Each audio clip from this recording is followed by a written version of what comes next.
MA के प्रिय विद्यार्थियों, आपको सबसे पहले इस बात की बधाई कि एमए प्रवेश से एमए पूर्वार्ध से आप उत्तरार्ध में प्रोन्नत कर दिए गए हो। और प्रोन्नत जिस कारण से हुए वो कारण था कोरोना। और कोरोना के चलते आपको अपने घर से ई शिक्षा मिल सकती है।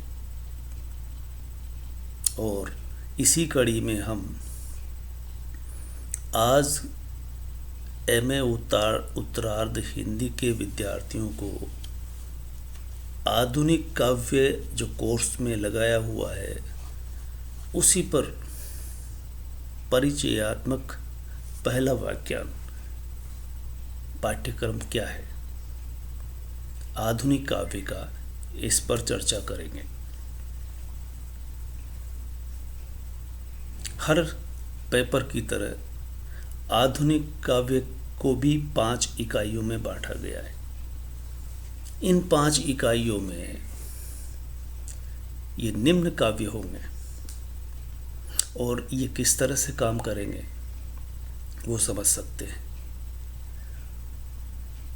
पहली इकाई में मैथिली शरण गुप्त का बहुत चर्चित काव्य साकेत, उसका 9वां सर्ग आपके पाठ्यक्रम में शामिल किया गया है।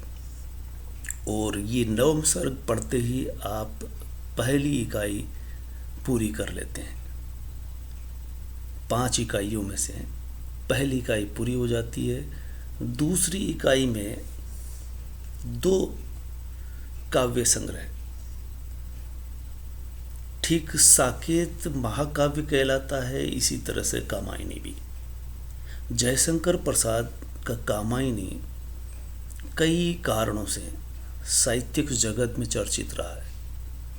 इसके 3 सर्ग आपको पढ़ने होंगे, जिसमें चिंता, श्रद्धा, ईड़ा, इन 3 सर्गों का अध्ययन आपको करना है। साथ में एक लंबी कविता सूर्यकांत त्रिपाठी निराला की, एक नहीं 2 लंबी कविताएं, राम की शक्ति पूजा और सरोज स्मृति। राम की शक्ति पूजा जैसे तुलसीदास और वाल्मीकि के द्वारा राम के चरित्र पर महाकाव्य लिखे, ठीक उसी तर्ज पर राम की शक्ति पूजा एक लंबी कविता के रूप में निराला ने लिखी। दूसरी लंबी कविता है सरोज स्मृति, जो उनकी बेटी की याद में जो असमय मृत्यु को प्राप्त होती है लिखी जाती है। इकाई 3 में चांद का मुंह टेढ़ा से ली गई कविता है और ये लंबी कविता है अंधेरे में। गजानन माधव मुक्तिबोध इसके कवि हैं। आप ये देख रहे हैं कि अंधेरे में अकेली लंबी कविता है। इकाई 4 में असाध्य वीणा लंबी कविता है, जो आंगन के पार द्वार से सच्चिदानंद हीरानंद वात्स्ययन अगेय द्वारा लिखी गई है। हाँ, इकाई 5 में आत्मजयी कुंवर नारायण द्वारा रचित आधुनिक काव्य है, जिसे आप पढ़ सकते हैं। इन्हें पढ़ते हुए आपको कुछ किताबों का संग्रह करना होगा। वो किस किस तरह की कौन कौन सी किताबें मददगार हो सकती है, जिसे हम सहायक ग्रंथ कहते हैं। साकेत एक अध्ययन डॉक्टर नगेंद्र द्वारा लिखित नेशनल पब्लिशिंग हाउस नई दिल्ली से प्रकाशित है। साकेत विचार और विश्लेषण, वचनदेव कुमार, लोक भारती इलाहाबाद। कामायनी पर आपको पढ़ने को मिलेगा। इसका शीर्षक है कामायनी के अध्ययन की समस्याएं, doctor Nagendra, national publishing house, नई दिल्ली। कामायनी एक पुनर्विचार, मुक्तिबोध, राजकमल, नई दिल्ली। कामायनी पुनर्मूल्यांकन, रामस्वरूप चतुर्वेदी, लोक भारती इलाहाबाद। छंद छंद पर कुमकुम, वागी शुक्ल प्रभात प्रकाशन, नई दिल्ली। रीति विज्ञान, विद्यानिवास मिश्र, राधा कृष्ण, नई दिल्ली। अंतस्थल का पूरा विप्लव, अंधेरे में, संपादक निर्मला जैन, नई दिल्ली। लंबी कविता, चूंकि यहाँ पर बहुत सारी लंबी कविताएं हैं। क्या होती लंबी कविता, इसका रचना विधान क्या होता है, इसमें हमारी मदद करेगी नरेंद्र मोहन मैकमिलन की पुस्तक, नई दिल्ली। इस तरह आप ये पाठ्यक्रम पूरा कर सकते हैं। चलिए हम 2 इकाई में शामिल की गई रचनाओं पर विचार करते हैं।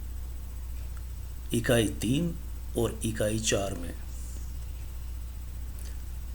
जो शामिल है, इकाई 3 में गजानन माधव मुक्तिबोध की लंबी कविता अंधेरे में और दूसरी असाध्य वीणा, इन दोनों कविताओं ने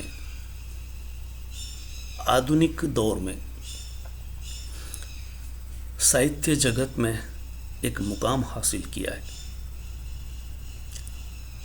अंधेरे में जो कविता है वो सबसे ज़्यादा चर्चित रहने का कारण ये रहा कि इस कविता को समझने में आलोचकों तक को भी पसीना बहाना पड़ता है। पढ़ने के बाद भी वो कई तरह से अंधेरे में रह जाता है। मैं आपको ये बता दूं कि असाध्य वीणा की तुलना में अंधेरे में कविता जटिल है, कठिन है, लेकिन है मज़ेदार। असाध्य वीणा भारतीय परंपरा के हिसाब से पारंपरिक तौर पर लिखी गई ऐसी कविता है जिसमें कथात्मकता है, एक कहानी सी चलती है और ये पढ़ने वाले को, पाठक को और पढ़ाने वाले को असाध्य नहीं साध्य लगती है।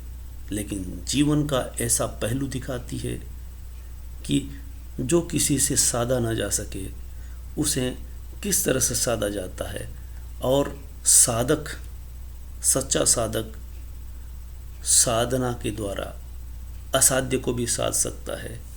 ये एक जीवन के एक पहलू को दिखाती है। इस तरह से हम इन दोनों कविताओं को जो 2 छोर पर है हम शुरुआत करेंगे। इससे पहले मुझे आपकी राय इस वीडियो पर नीचे कमेंट करके लिख सकते हैं कि अंधेरे में पहले पढ़ें या असाध्य वीणा पहले लें। आपके राय मिलने के तुरंत बाद हम ये कविताएं आरंभ करेंगे। मुझे उम्मीद है कि आप आज दिन भर इसे देखने सुनने के बाद अपने कमेंट देंगे। धन्यवाद।